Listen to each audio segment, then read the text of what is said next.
There is a kind of love that doesn't merely orbit around emotion, but is gravitationally anchored in the will of God.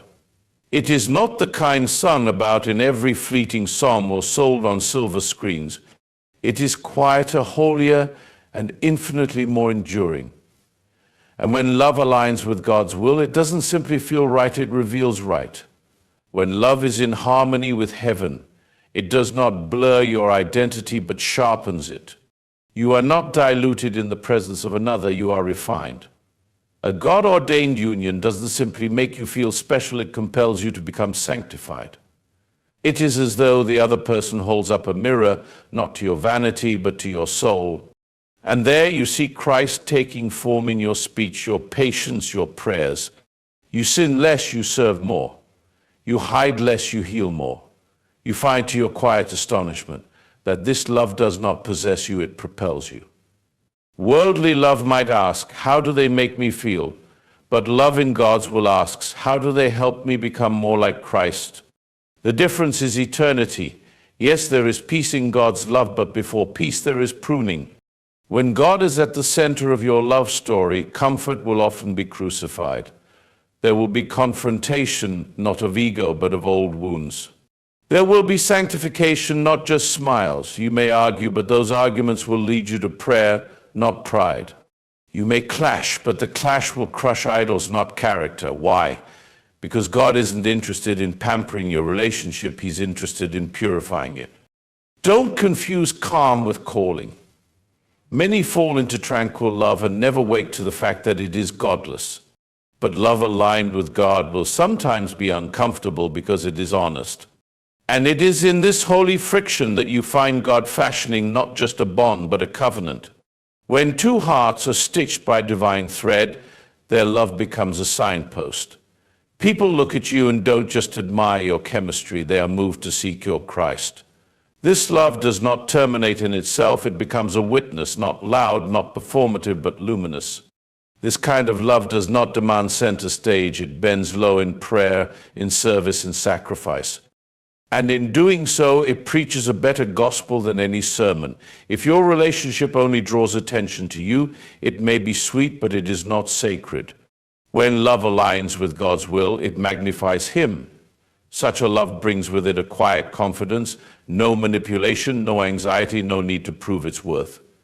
Because what God offers, He also anchors. When love aligns with God's will, it doesn't just fit your life, it forms your life.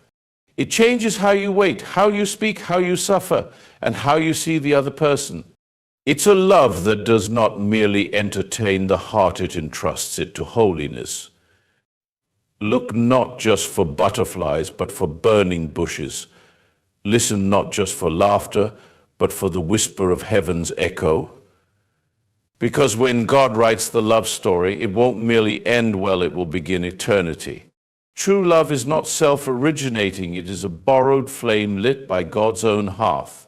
It does not emerge from the depths of human longing alone, nor does it evolve merely from mutual attraction, shared interests, or emotional compatibility. These may be the kindling, but the flame itself, the one that warms without consuming, that endures the storms without fading, must be drawn from a source far deeper and holier than ourselves. For left to our own devices, we are far too broken to love well. Our affections, untethered from the eternal, tend to gravitate toward need rather than truth, toward possession rather than purpose. The human heart, though vast and capable of great tenderness, is not a self-fueling engine of love. It runs out, it grows cold, it burns too brightly at first, only to flicker in the darkness of disillusionment. It is like a lamp without oil, full of promise at the first strike of the match, yet unable to last the night. But the love that finds its origin not in man, but in God, burns with a different hue. It is steady. It is faithful. It is in its truest sense holy. This kind of love cannot be conjured by romance, nor manufactured by intention alone. It must be received, not achieved. For it begins with God Himself, who is love, not merely loving, but love in essence and being. To love truly is to participate in the divine, to draw near to another soul with a love that does not demand, does not manipulate, does not waver in trial, is to be a vessel of something greater than yourself. You are not the fire maker, you are the candle. You are not the sun, you are the mirror that catches its light. You do not create love, you carry it, if you dare to come close enough to its source. God's love is not transactional, nor is it convenient. It gives without asking what it will get in return. It pursues even when spurned. It dies that others might live. And if our love is to resemble anything divine, it must take on the shape of that cross. It must be willing to be wounded without bitterness.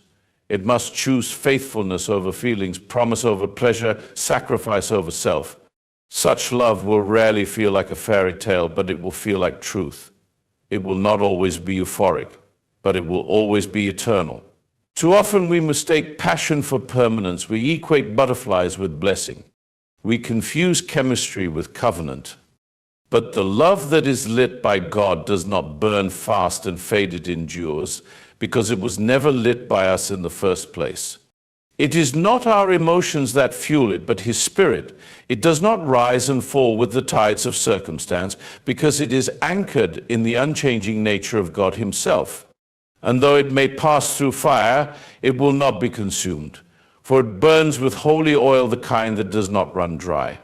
This borrowed flame shapes how we see the other person, no longer as an object to fulfill our needs or satisfy our desires, but as a soul to be cherished, honored, and pointed toward Christ.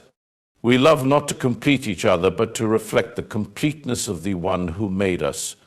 Our love becomes a ministry, not a mere emotion, a calling, not just a comfort. It becomes patient when patience makes no sense.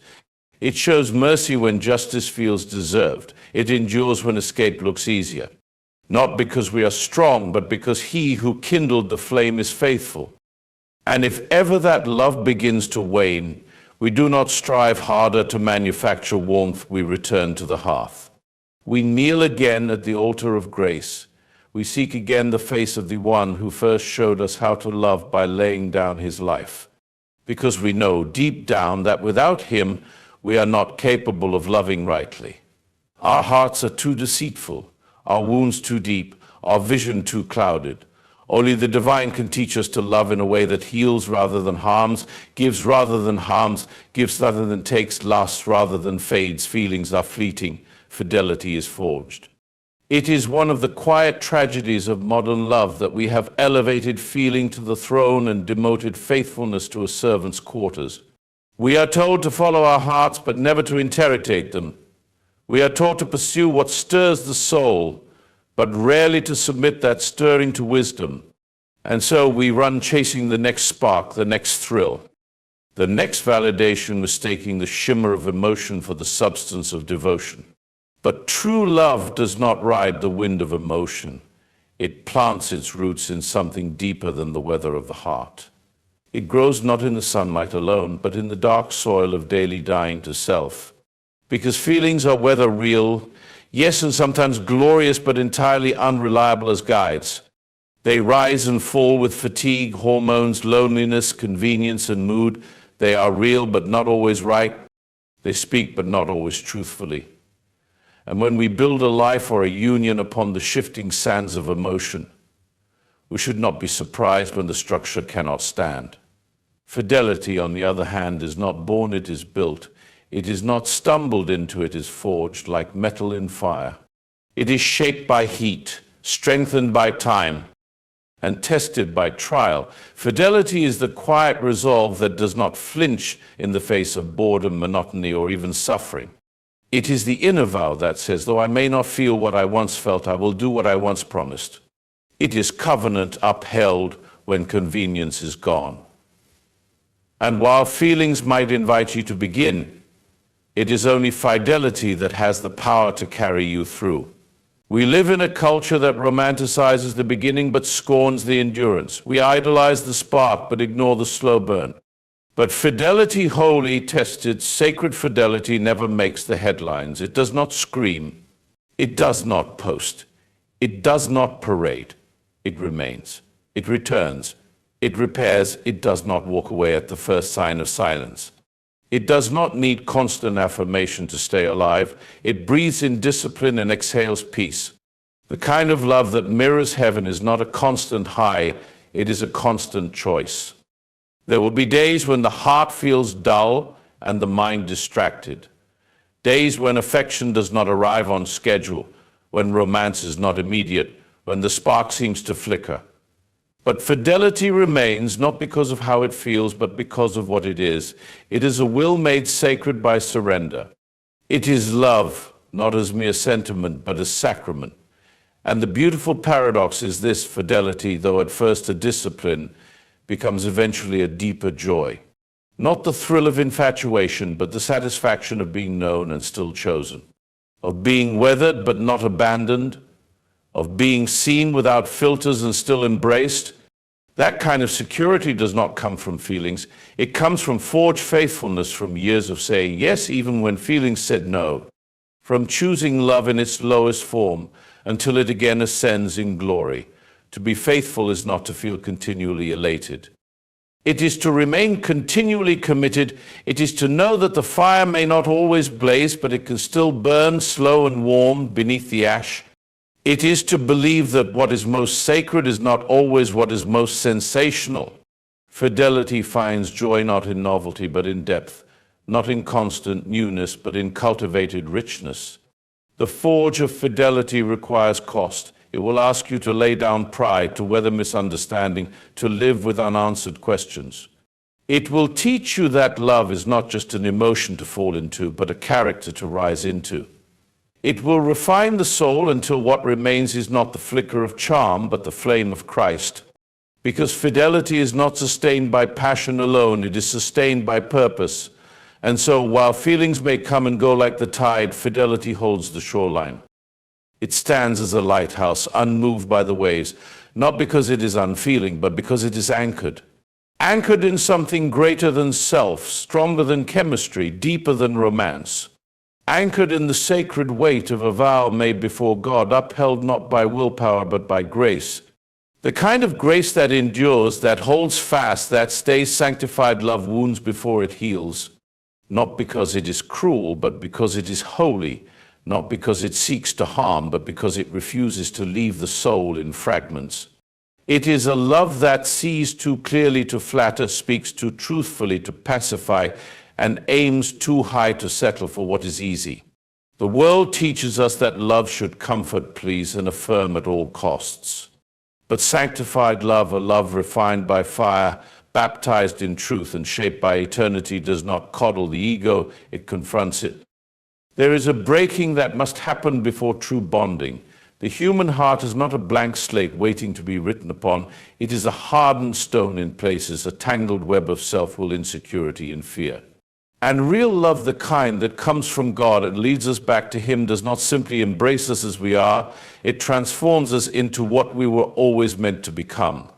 And transformation by nature requires disruption. Sanctified love is the kind that sees your soul not only for where it is, but for where it must go. And in doing so, it cannot ignore the places still ruled by pride, the unhealed wounds you've hidden under charm, the habits you've baptized with excuses. It knows that for a deeper union to be possible, certain things must die: entitlements, delusions, selfish appetites. And love, when it is truly holy, becomes the chisel in the hand of God, carving away everything that cannot enter eternity. This wounding is not vindictive, it is sacred. It exposes not to shame, but to cleanse. It reveals not to punish, but to prepare. It is like the surgeon's scalpel, sharp, yes, but only because healing demands precision. It cuts not where it wants, but where it must. And though the pain may be sharp, the purpose is restoration. Only a love rooted in something eternal can dare to wound, because only such a love has the patience and the power to bring about the healing. There will be moments when this kind of love feels unbearable. When the truth spoken in tenderness bruises the pride you've dressed in politeness. When the mirror held up by another soul shows you the shadows you've long ignored. When forgiveness is asked of you not once, but 70 times 7. When what you thought was romance turns out to be refinement. And it is in these moments that many turn away, mistaking the discomfort of growth for the absence of love. But the very presence of the wound is proof that something deeper is at work. God does not send sanctified love to make life easier. He sends it to make us holier. And holiness, contrary to popular belief, is not the erasure of desire, but the purification of it. It is not becoming less human, but more fully human, more aligned with the image of the one who made us. Sanctified love calls you out of childish need into mature giving. It does not ask, what can I get? But what can I give? It does not say, you complete me, but Christ in you draws me nearer to the one who already has. And yet this love does not lack tenderness. It wounds, yes, but it weeps while doing so. It breaks down walls, not with violence, but with persistent grace. It stays even when it sees your worst. It loves not in spite of your flaws, but through them. Its goal is never to leave you bleeding, but to bandage you with truth. And as you heal, you begin to see that every wound had a purpose. Every painful conversation, every uncomfortable correction, every moment of exposure, it all served a higher calling to make you whole. The healing that follows sanctified wounding is not like the world's shallow balm. It is not the quick fix of distraction or denial. It is a healing that rewires your very heart. It teaches you to love more deeply, to repent more quickly, to forgive more freely. It softens the hardened places. It reorders affections. It restores trust not just in people, but in the process of God's pruning love. And what emerges on the other side is a bond that cannot be broken by trials, time, or temptation, because it was not built on sentiment, but sanctification. It was not formed by comfort, but by the crucible. God does not gift us lovers to complete us, but to conform us. It is one of the most treasured yet misunderstood truths of divine love. The world says, find your other half. It whispers that we are only fragments wandering in pursuit of a soulmate who will finally make us whole. But that notion, as enchanting as it sounds, is a beautiful lie wrapped in poetry. For the soul was never designed to be completed by another human being. It was created to be filled, shaped, and transformed by God Himself. The true purpose of love, when divinely ordained, is not to finish what we lack, but to refine who we are. When God places another person in our lives, especially one whose soul will walk with ours in covenant, it is never for the sake of mere emotional satisfaction. Though companionship is a blessing and romance a joy, they are not the ultimate purpose. God's aim is always higher. He does not deal in sentimentality, He deals in sanctification. The lover He places beside you is not your salvation, but a mirror. And often that mirror will reveal things you would have rather left unseen. Real love, especially love crafted by God's own hands, is not about mutual admiration, it is about mutual transformation. We are not given to one another to idolize, but to intercede.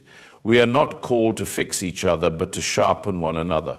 Sparks will fly not only in romance, but in friction. And it is in those sparks, the ones born not from euphoria, but from conflict, that the Spirit of God begins His quiet, painful, glorious work of conforming us into the image of His Son. For it is in love's most challenging moments that our truest self emerges. When we are misunderstood, do we respond with humility or with pride? When the other stumbles, do we offer grace or judgment? When expectations are unmet, do we lash out or lean in? In all these moments, God is not watching as a distant observer. He is actively molding, refining, stripping away the layers of selfishness we once mistook for personality. We begin to learn that love is less about being seen and more about learning to see. Less about being pleased and more about learning to serve. God's love does not pamper, it purifies. And when He sends someone into your life in covenantal love, it is often to bring to the surface the very things He wants to heal. A spouse may press against the hidden fears you've buried for years. A beloved may uncover past wounds you thought long forgotten. These revelations are not interruptions in the romance, they are instruments of redemption. What you thought would make you feel whole instead reveals just how deep your need for wholeness truly is. And in this unveiling, God is not being cruel, He is being kind, for nothing can be healed that remains hidden. To love and be loved is to be given a sacred tool of divine confrontation. And in that confrontation, we discover the truest kind of intimacy, not the kind that avoids discomfort, but the kind that walks through fire and comes out stronger. Not the kind that says, you complete me, but the kind that says, through you, God is completing his work in me. It is a love that sharpens character, shapes patience, and stretches the soul toward heaven. This conforming love is not always loud. Sometimes it is the quiet act of laying down your right to be right. Sometimes it is speaking the truth even when it shakes. Sometimes it is simply staying when every emotion urges you to run. In each moment you are being conformed, not to your partner's desires, nor to cultural ideals, but to the image of Christ.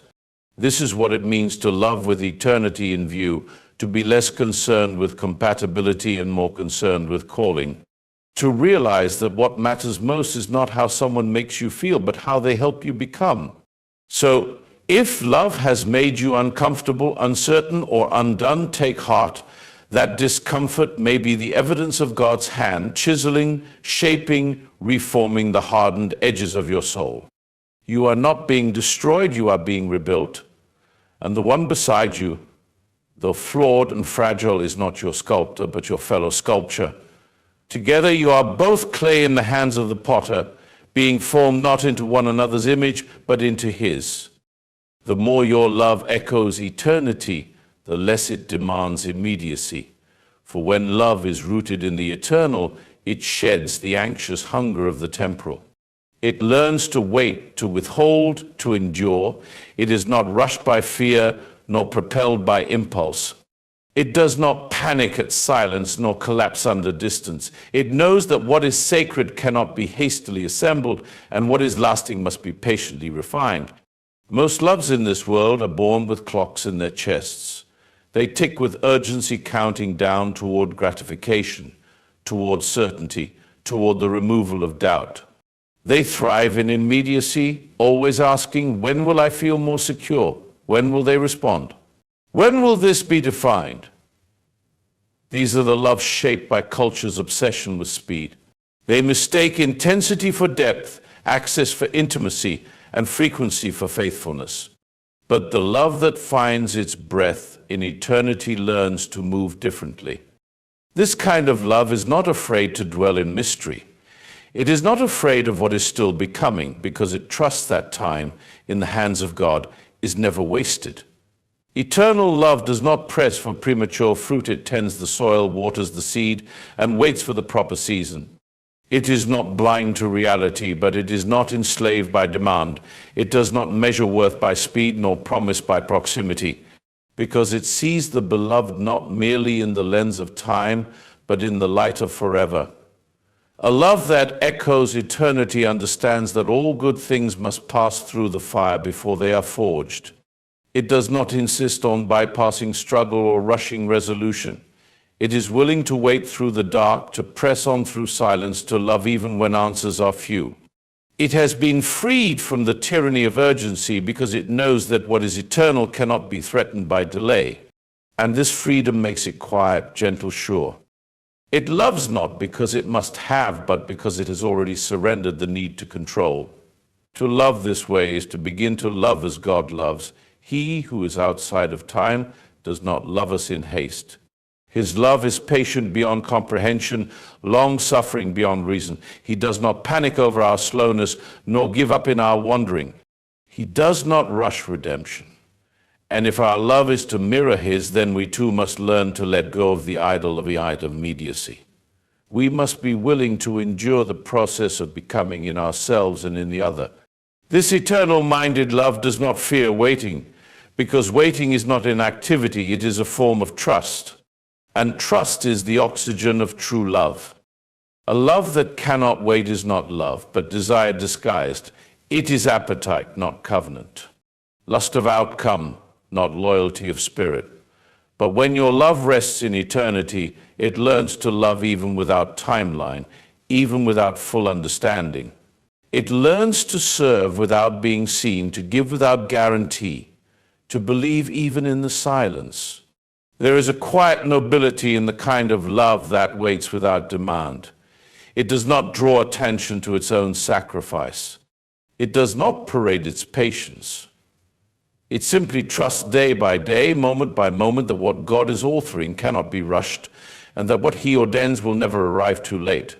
This kind of love does not keep checking the clock, it keeps holding the hand. Such love makes room for growth. It does not punish immaturity, nor demand the perfection of another soul. It sees who someone is becoming, and not just what they are now. It recognizes that holiness takes time, that healing takes space, that union takes preparation. And so it loosens its grip, slows its pace, and walks steadily, willing to wait a lifetime if that is what love requires. The more love reflects eternity, the more it takes on eternity's attributes: calm, constant, confident. It is not anxious to possess, nor desperate to impress. It does not have to prove itself with hurried declarations or dramatic gestures. It moves slowly, but with power. It loves quietly, but with depth. It can endure long silences, long separations, long misunderstandings, because it was never depending on immediacy to survive. When love echoes eternity, it looks less like fireworks and more like a lighthouse, steady, anchored, unshaken by the tides. It loves for the long road, not the fleeting moment. It gives not to gain, but to glorify. And its strength is precisely that it does not need to rush, because it knows the story it belongs to is not a short one, it is infinite. The union God authors always whispers of his glory, not just our happiness. In fact, it is that very whisper that sets it apart from every other kind of union, because it does not exist merely for the pleasure of its participants, but for the praise of its originator. It is not a closed circle of affection, but an open window to eternity. When two souls are knit together by divine intention, something more than comfort is born, something sacred is displayed. The joy is real, yes, but it is not ultimate. It is a byproduct of something far more eternal, the revelation of God himself. We have been conditioned to believe that relationships are primarily for the satisfaction of our emotional needs. That love's highest calling is our personal fulfillment. And so we pursue the kind of love that sparkles in the sun but dissolves in the storm. We idolize compatibility, chemistry, and convenience, and we measure the worth of a union by how well it meets our preferences. But the love God designs is not a mirror to flatter us, it is a lens to magnify him. It is not a story where we are the center, but where we are conduits for a much grander narrative. Such a union does not merely make us happy, it makes us holy, and it does so by continually directing our eyes upward, not just inward. When God joins two people, he is not simply giving them a shared life, he is giving them a shared calling. That calling is not simply to enjoy one another, but to reflect the love of Christ in every mundane and magnificent moment. Through this sacred bond, the world is meant to glimpse the mystery of divine covenant, the fierce faithfulness, the tender mercy, the tender mercy. God-ordained love does not exist in a vacuum. It echoes through eternity, leaving a trail of glory behind it. It may bring laughter and delight, but its foundation is not emotion, it is reverence. Reverence for the one who authored it and for the purpose he built into it. When two people come together under God's hand, their union becomes more than emotional, it becomes theological. Every sacrifice speaks of the cross. Every forgiveness testifies to grace. Every moment of long suffering points to his patience with us. In other words, the union itself becomes worship. And worship by nature is not self-centered. It is not about what we gain, but what we give. So too with sanctified love. It does not ask, how does this serve me? But how does this glorify God? It sees love not as a possession, but as a platform. Not as the end, but as the means. And so even in seasons when happiness feels far away, glory is still present. Even in the ache, the quiet, the misunderstandings, the dry spells, there is still purpose, still presence, still divine echo. This kind of love does not need to be loud to be holy. It only needs to be faithful. To be joined by God is to be joined into his story, not merely your own. He does not design love for detachment, nor for ego. He does not create a union to orbit around our convenience. Rather, he binds two lives together in such a way that they slowly begin to resemble the very love that first created them. It is a love that is patient when it could be quick, humble when it could boast, quiet when it could accuse, enduring when it would be easier to leave. And in each of these movements, God is glorified. That is why the measure of a godly union is not merely found in how often you laugh or how rarely you fight. It is found in how deeply you surrender, how consistently you pray, how intentionally you forgive, and how unceasingly you seek the face of God together. It is not the absence of conflict, but the presence of Christ that sanctifies the relationship. A relationship that displays his character, not just your chemistry, is the one authored by his Spirit. And perhaps most importantly, the glory that emerges from such a union is not always visible to the world. It may never trend. It may never sparkle in photographs. It may look ordinary to others, but to heaven it shines. God sees the quiet choices, the hidden sacrifices, the unnoticed faithfulness. And in that quiet garden of love where two souls keep choosing him over comfort, keep choosing obedience over fleeting emotion, he is glorified.